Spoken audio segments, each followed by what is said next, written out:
అందరికీ నమస్కారం. నా పేరు ప్రసాద్ చికిల్శెట్టి.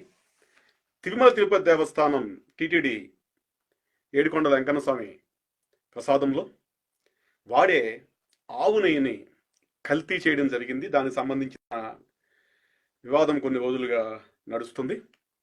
దీని మీద ఇప్పటికే రాష్ట్ర ప్రభుత్వం చర్యలు తీసుకుని సిట్ వేయడం జరిగింది. ఆ కాంట్రాక్టర్ని బ్లాక్ లిస్ట్లో పెట్టడం జరిగింది. దాని మీద ప్రభుత్వం స్పందించింది. ప్రభుత్వం దాని మీద చర్యలు తీసుకుంది. విచారణ జరుగుతుంది. ఈ క్రమంలో వైసీపీ నుండి ఒక లాయర్ గారు, గతంలో ఈయన ప్రభుత్వ పదవి కూడా ఉంది ఈయన వచ్చేసి 1400 రూపాయలు ఉండే యానిమల్ ఫ్యాట్ పంది కొవ్వు ఏమైతే 1400 రూపాయలు కేజీ ఉండేదాన్ని 370 రూపాయలు ఏమైతే టీటీడీకి కాంట్రాక్టర్ సప్లై చేస్తున్నాడు, దానిలో ఎలా కలుపుతారని చెప్పేసి ఒక అర్థం లేని, ఒక చెప్పాలంటే అసలు వాదన కూడా చేయలేని చోట ఆయన వాదిస్తున్నాడు అనమాట.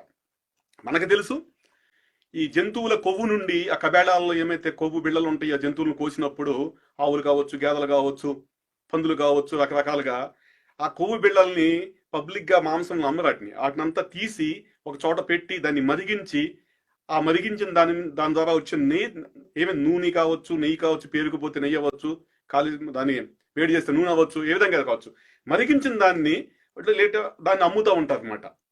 అది సహజంగా జరిగే ప్రక్రియ. అది భారతదేశ వ్యాప్తంగా జరుగుతూ ఉంటుంది. దాన్ని కొనేవాళ్ళు కొనుక్కుంటారు, వాడేవాళ్ళు వాడుతూ ఉంటారు. అప్పుడప్పుడు మనం రోడ్ల పక్కన కల్తీ నూనె వాడతారని చెప్పేసి దాడులు చేస్తూ ఉంటారు. రోడ్ల పక్క చిన్న చిన్న బళ్ళల్లో బజ్జీలు, పునుగులు, పకోడీలు వేసేవాళ్ళు, మనకు తెలిసింది అంతా కూడా. అయితే ఈయన చేస్తున్న వాదన ఏంటంటే 1400 ఉండే దానిని తీసుకొచ్చి 370 రూపాయలు ఉండే నేతిలోకి ఎలా కల్తీ చేస్తారని వాదన చేస్తున్నారు. అసలు ఏమైతే పంది కొవ్వు నుంచి వచ్చిన నూనె కానీ నెయ్యి కానీ ఏమైతే ఉందో అసలు దాని ధర ఎంత ఉంది బహిరంగ మార్కెట్లో అనేది కూడా మనం ఇప్పుడు చూద్దాము. ముందుగా ఆయన ఏమన్నారో మనం చూద్దాం.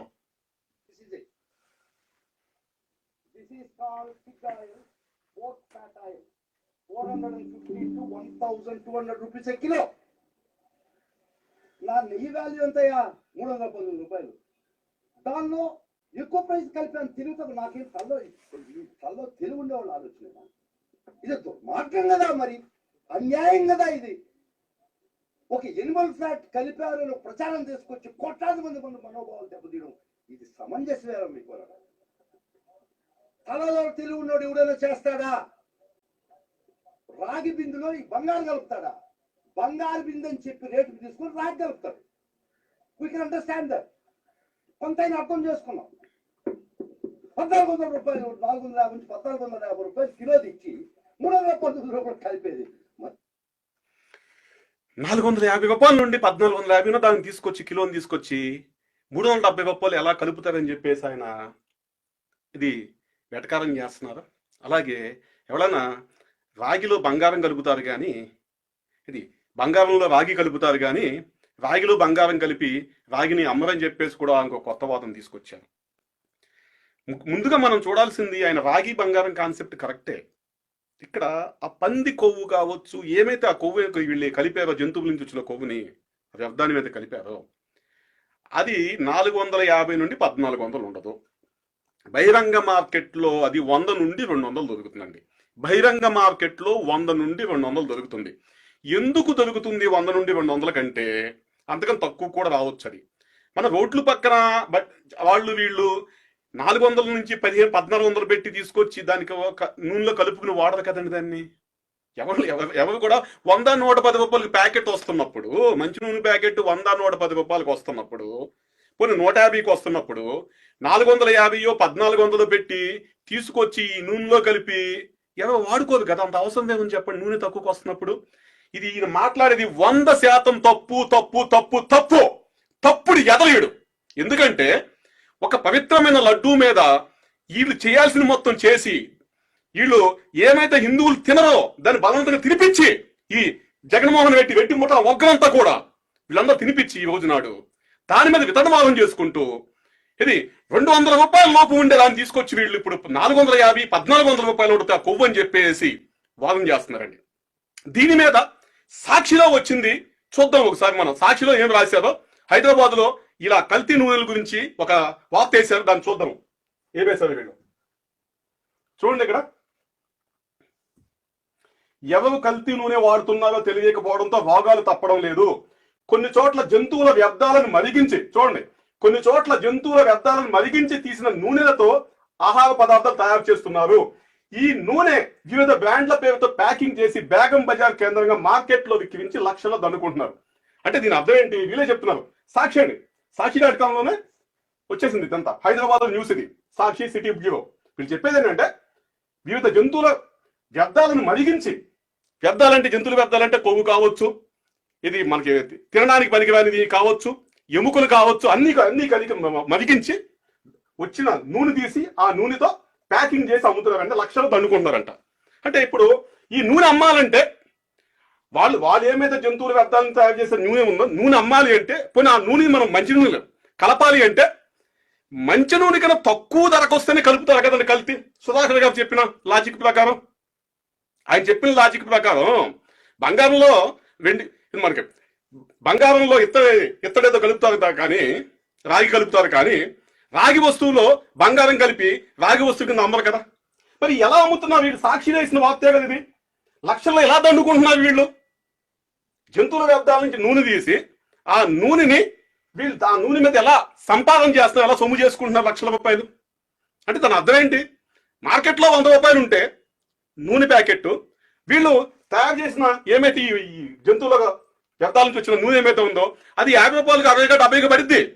ఆ రెండు కలిపేసి అమ్ముకుంటారు ఎక్కువ రేటుకి. అది జరిగేది. ఇక పోతే నేను ఇక్కడ అసలు బహిరంగ మార్కెట్లో ఈ పందికోవ నుంచి తీసిన ఆయిల్ అంత చూద్దాం ఒకసారి. ఇది ఇండియన్ మార్క్.com అండి. ఇది ఆన్లైన్ లో ఉంది వెబ్సైట్, ఎవరైనా కొట్టుకోవచ్చు. యూఆర్ఎల్ ఇక్కడ ఉంది. పోర్క్ ఫ్యాట్ ఆయిల్ అని కొట్టండి, సెర్చ్ చేయండి, వచ్చేస్తుంది. ఇక్కడ వీళ్ళు రాసింది 200 రూపాయలు కిలోగ్రామ్. ఎంత అండి? 200 రూపాయలు మాత్రమే కిలోగ్రామ్. ఎలా అమ్ముతారు దీన్ని అనేది చూస్తే మనం 200 రూపాయలు కిలోగ్రాము, దీనికి సంబంధించిన డీటెయిల్స్ ఎక్కడ ఉండాలి. నేను ఇంతకుముందు చదివినప్పుడు ఇది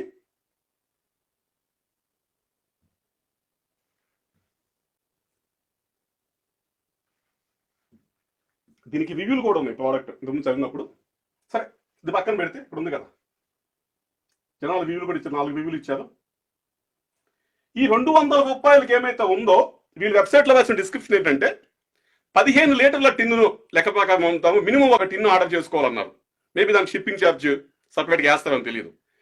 బల్క్లో 200 రూపాయలు ఉంది అంటే మనం ఒక ట్యాంకర్ కొంటే, పూర్తిగా ఒక ట్యాంకర్ కొనేస్తే ఎంతకి ఇస్తారండి?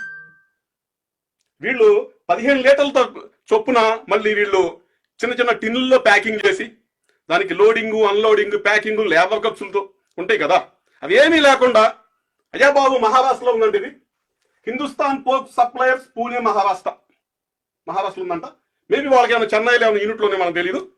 పోనీ మహారాష్ట్రలో యూనిట్ అనుకున్నా, మాకు ఒక ట్యాంకర్ కావాలంటే వాళ్ళు రైలు వేగన ఒక ట్యాంకర్ పంపించేస్తారు, చాలా తక్కువకి వచ్చేస్తుంది ట్రాన్స్పోర్టేషన్ లేకుండా. వీళ్ళు 200 రూపాయలు ఉన్నది, మనం ట్యాంకర్ కొంటే 170కో 120కో 180కి ఇస్తారండి. రవాణా ఖర్చులు కలుపుకుని కూడా మనకి 200 దాటదు. రవాణా ఖర్చులు కూడా వాళ్ళు డిస్కౌంట్ ఇచ్చేస్తారు. అంటే 200 రూపాయలు కూడా విలువ లేని ఆయిల్ని తీసుకొచ్చి ఈ రోజు నాడు వీళ్ళు, ఈయన పొన్నవలు సుధాకర్ రెడ్డి ఏం చెప్తున్నాడు? 1400 ఉంటే 450 నుండి 1400 ఉంటుందని చెప్తున్నాడు అండి. శుద్ధ అబద్ధం, పచ్చి అబద్ధం. ఇది మాత్రం ఆంధ్రప్రదేశ్ రాష్ట్రం, తెలుగు రాష్ట్రం, మన పక్కనున్న తెలుగు రాష్ట్రం, ఎవరైతే మన వాళ్ళు ఉన్నారో, ఎందుకంటే దేవస్థానం మన దగ్గర ఉంది కాబట్టి, మన తెలుగు వాళ్ళ ఆధీనంలో ఉంది కాబట్టి ప్రతి హిందూ దీని స్పందించాలి. ఇంత ఘోరాతి ఘోరంగా వీళ్ళు తిరుపతి దేవస్థానంలో కల్తీనే వారి వీళ్ళు 370 రూపాయలకి కాంట్రాక్ట్ ఇచ్చి వాళ్ళతో కుమ్మక్కయ్యి 200 రూపాయల విలువ లేని నెయ్యిని కూడా వీళ్ళు తీసుకొచ్చి డంప్ చేశారు టీటీడీకి. ఎంత ఘోరాతి ఘోరం! ఎన్ని 100 కోట్ల రూపాయలు అవినీతి జరిగింది. దీనిలో డబ్బంతా ఎక్కడికి పోయింది? ఈ ముఠా పరిస్థితి ఏంటి? ఈ ముఠా ఏం చేస్తుంది? ఒకడొచ్చి ఈ విధంగా మాట్లాడతాడు, ఇది ఎలా సాధ్యం అంటాడు. ఎలా సాధ్యం కాదు? 370 రూపాయలని ఉండే నెయ్యిలో కలుపుతారండి, 100-110 రూపాయలని నూనె ప్యాకెట్లోనే కలుపుతున్నారని చెప్పేసి ఈ సాక్షిలో రాశారు కదా, లక్షల్లో దండుకుంటున్నారు నూనె తీసని చెప్పేసి. 100 రూపాయల చిల్లర ఉండే నూనె ప్యాకెట్లోనే వీళ్ళు కల్తీ చేస్తున్నప్పుడు 370 రూపాయలు ఉండే నేతిలో ఎందుకు కల్తీ జరగదు? ఇది తప్పుడు వాదన, తప్పుడు మనిషిడు తప్పుడు వాదన చేస్తున్నాడు. ఏదో వెబ్సైట్ లో తీసుకొచ్చాడు, బొచ్చుడు ఉంటే వెబ్సైట్లు ఇటువంటివి. నేను లైవ్ చూపిస్తాను. ఇండియా మార్ట్ ఎవడన్నా కల్తీ చేసేవాడు ఏం చేస్తాడండి? కల్తీ చేసాడు, హై క్వాలిటీ కలుపుతాడు, తీసుకొచ్చి కలపడు కదా. ఒక బియ్యంలో కల్తీ జరుగుతుందండి, ఏం చేస్తారు? తక్కువ క్వాలిటీ తీసుకొచ్చి ఆ ఉన్న బియ్యం కన్నా తక్కువ రేట్లో తక్కువ క్వాలిటీ తీసుకొచ్చి కలుపుతారు కదా.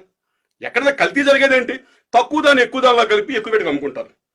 తప్పుడు వాదన చేస్తున్నాడు ఇతను, తప్పుడు మనిషి. ఆన్లైన్లో కొడితే చాలా వెబ్సైట్లు ఎత్తికాను అనమాట నేను, 200లోకి వచ్చేస్తుంది. ఇంకా దగ్గరలో తయారు చేస్తే 100 రూపాయలకి ఇస్తారు. ఇంకా ఎవరైనా గుట్టు చప్పుడు కాకుండా చిన్న చిన్న స్థాయిలో చేసుకుంటే 70-80 కూడా ఇచ్చేస్తారు. లోకల్గా ఏమైనా చేసుకుంటే కబేళాలను సేకరించుకుని చిన్న స్థాయిలో చేసుకుంటే కుటీర పరిశ్రమలాగా. ఈ వైసీపీ ప్రభుత్వం, గతంలో ఉన్న వైసీపీ ప్రభుత్వం ఏమైతే ఉందో, తిరుమల తిరుపతి దేవస్థానం మీద ఎన్ని అకృత్యాలు చేయాలని అకృత్యాలు చేసిందండి. ప్రసాదం కల్తీ, అన్న ప్రసాదం అనేది మన ఏమైతే ఉందో అన్న ప్రసాదం అని కూడా వీళ్ళు వదలకుండా నాసిరకంగా చేశారు. క్యూ లైన్ లో ఉన్న భక్తులకి పాలు లేవండి, పిల్లలకి పాలు ఇచ్చేవాళ్ళు ఇంతకు ముందు. అలాగే ఆ టైం ఏమైతే మనకి బ్రేక్ఫాస్ట్ టైం, ఉదయం పూట సాయంకాలం పూట పొంగల్ పెట్టేవాళ్ళండి, అల్పాహారం ఇచ్చేవాళ్ళు, మంచినీళ్ళు ఇచ్చేవాళ్ళు, పిల్లలకి పాలు ఇచ్చేవాళ్ళు. అవేమిలే మొత్తం ఎత్తేసారండి. మొత్తం సర్వనాశనం చేశారు టీటీడీని ఈ ముఠ. ఈ రోజు వచ్చి వీళ్ళు వితండవాదం చేస్తున్నారు. ఈ వాదనలు ఎక్కడ దాకా వెళ్ళి అంటే ఈ వైసీపీకి సంబంధించిన వాళ్ళు ఇది లడ్డూ మీద వివాదం జరుగుతుంటే మాట్లాడడం తప్పేం లేదు, మీ వాదన వినిపించడం. కానీ హిందూ ఆచారాలను కూడా కించపరిచేలా మాట్లాడుతున్నారు, హిందూ సాంప్రదాయాలను కూడా కించపరిచేలా మాట్లాడుతున్నారు. లడ్డూని అడ్డం పెట్టుకుని తినరా అని ఒకటి అంటాడు, ఉంటే ఏమేమి తినరా అంటాడు, ఎలా కలుపుతారు అంటాడు, కలిపితే తప్పేంటి అంటాడు. ఒక్కొక్కడు వచ్చేయమంటాడంటే ఆవు పాలన ఉండేది కూడా ఫ్యాటే కదా, కొవ్వే కదా, ఒంట్లో ఉండేది కొవ్వే కదా.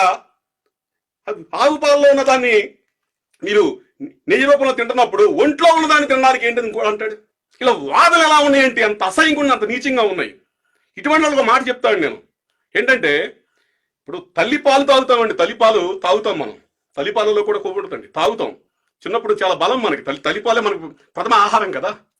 అలాగని చెప్పేసి తల్లి మాంసం ముద్ద మరిగించి వచ్చిన నూనెని మనం తాగం కదా. దీనికి ఎంత వ్యత్యాసం ఉందండి? ఒక్కటి కాదు. ఈ వైసీపీ వాళ్ళు గత 4-5 రోజులుగా తిరుమల తిరుపతి దేవస్థానం మీద వీళ్ళు ఎంత తప్పుడు ప్రచారం చేస్తున్నారు. హిందూ ఆచారం మీద, హిందూ ధర్మాల మీద ఎంత నీచంగా ప్రచారం చేయాలంటే అంత నీచంగా ప్రచారం చేస్తున్నారు. ఆ రోజా వచ్చి ఒక మాట్లాడతాయి, రోజా వచ్చి ఒక రాజ్యంగా వాగుతుంది మా పవన్ కళ్యాణ్ గారిని. పవన్ కళ్యాణ్ గారు ఇది ప్రాయచిత్త దీక్ష చేస్తుంటే ఆవిడేమంటుందంటే, ఈ చంద్రబాబు నాయుడు తప్పు చేశాడు కాబట్టి, కూటమిలో పవన్ కళ్యాణ్ ఉన్నాడు కాబట్టి ఆ పాపం ఈయనకి అంటుకోకుండా ఉండాలని చెప్పేసి దీక్ష చేస్తానంటుంది ఆవిడ వచ్చి. రోజా గారు వచ్చి ఎవరు పాపం చేశారు, ఎవరు దీక్ష చేస్తారు? ఈ సందర్భంగా రోజాగా ఒక మాట చెప్తున్నాను. అమ్మా రోజమ్మ, తెగబలిసి కొట్టుకుంటున్నావు నువ్వు, గుడిలోకి వెళ్ళి గుడిని అపవిత్రం చేశావు, అక్కడ ఉన్న వాళ్ళు కనుక్కున్నారు అపవిత్రం చేసినట్టుగా. దానికి సంబంధించిన శుద్ధి కార్యక్రమం నువ్వు చేస్తావా? గుడి యాజమాన్యం చేస్తుందా? గుడిలో ఉన్న పూజారులు చేస్తారా?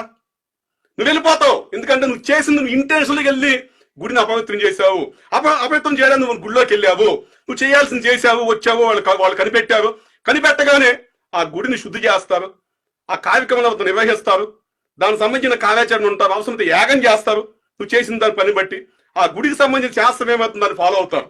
ఇక్కడ హిందూ ధర్మంలో ప్రతిదీ కూడా ఒక ధర్మం ఉంటుంది, ఒక శాస్త్రం ఉంటుంది, ఒక వ్యవస్థ ఉంటుంది. ఎలా పడితే ఎలా ఇష్టారాజ్యంగా ఎవడ పడితే చేయడానికి ఉండదండి. ఒక ధర్మం అనేది ఈ రోజు కాదు, మన తాతలు ముత్తాతలు కొన్ని వేల ఏళ్ళండి. ఈ రోజు చెప్పండి, మనకి బ్రిటిష్ పాలన ఉంది, ప్రజాస్వామ్యం ఉంది, దాని ముందు రాజులు ఉన్నారు. శ్రీకృష్ణదేవరాయలు ఏనాటి కాలం అండి? ఎప్పటి నుంచి మన సంస్కృతి ఉంది? ఈ రోజు వచ్చిన వీళ్ళు, ఈ ముఠాలు, ఈ దొంగల ముఠాలు ఈ రోజు నాడు ఇష్టారాజ్యంగా మన సంస్కృతి సాంప్రదాయంలో దాడి చేయడమే కాదు, అపవిత్రం చేస్తున్నారు, ఇష్టారాజ్యంగా మాట్లాడుతున్నారు, వితండవాదాలు చేస్తున్నారు మన మీద. పవన్ కళ్యాణ్ గారి మీద ఇష్టారాజ్యంగా మాట్లాడుతున్నారు. ఆయన ఏం తప్పు మాట్లాడారు? తప్పు జరిగిందని చెప్పారు, అది కూడా తప్పేనా? గత ప్రభుత్వం కాంట్రాక్ట్ ఇచ్చింది, అందులో కల్తీ జరుగుతుందని చెప్పేసి తెలుసుకోవడానికి ఇప్పుడు పట్టిందండి. ఎందుకు లడ్డూ బాగోట్లేదు, ఎక్కడ తేడా జరుగుతుంది? కొత్తగా వచ్చిన ప్రభుత్వం 100 రోజులకు అయింది, చర్యలు తీసుకోవాలి కదా, అధికారులు నియమించాం కదా, ఎక్కడ తేడా కొడుతుంది, లడ్డు ఎందుకు బాగోట్లేదు, లడ్డు నాణ్యత ఎందుకు తగ్గిపోతుందని చెప్పేసి వాళ్ళు అనేక రకాలుగా పరిశోధనలు చేస్తే చివరికి నేతి దగ్గర దొరికామండి దొంగలో. దొరకగానే వెంటనే ఆ కాంట్రాక్టర్ని ఆపేయడం, ఆ మొత్తం వెనక్కి పంపించేయడం, కొన్ని ల్యాబ్కి పంపించడం, టెస్టులు చేయించడం. పాత కాంట్రాక్టర్ ఎవరైతే ఉన్నారో, స్వచ్ఛమైన నెయ్యిని సప్లై చేసే పాత కాంట్రాక్టర్ ఎవరైతే ఉన్నారో, Nandini Karnataka KMF milk federation సంబంధించిన నందినికి ఇవ్వడం జరిగిందండి.